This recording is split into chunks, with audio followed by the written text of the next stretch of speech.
సముద్రం అల్లకల్లోలంగా మారింది. ఒకటి కాదు రెండు వాయుగుండాలు. ఈ మాట కాస్త గాబర పెట్టిన బంగాళాఖాతంలో ఇదే జరుగుతుంది. బంగాళాఖాతంలో వాతావరణ పరిస్థితులు అనూహ్యంగా మారుతున్నాయి.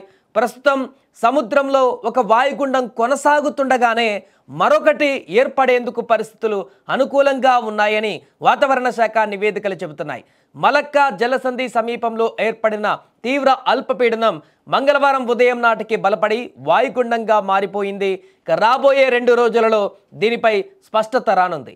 24 గంటలలో పశ్చిమ దిశగా, ఆ తర్వాత 24 గంటలలో పశ్చిమ వాయువ్య దిశగా కదిలేటువంటి అవకాశం ఉంది.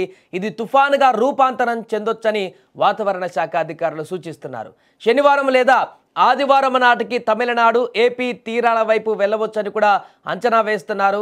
ఇక ఇదే కాకుండా నైరుతి బంగాళాఖాతంలో శ్రీలంక మరియు భూమధ్య రేఖకు సమీపంలో మరొక అల్పపీడనం ఏర్పడింది.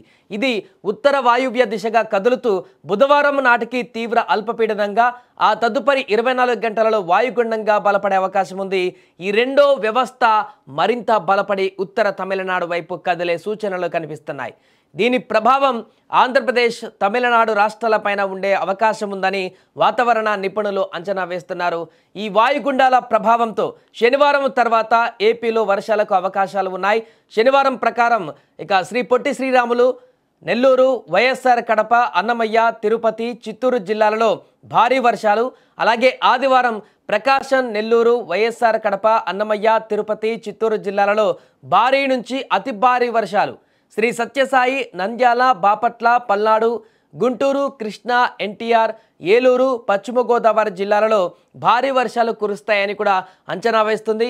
మిగిలిన ప్రాంతాలలో తేలికపాటి నుంచి ఓ మోస్తారు వర్షాలు కురిసే అవకాశం ఉందని తెలిపింది.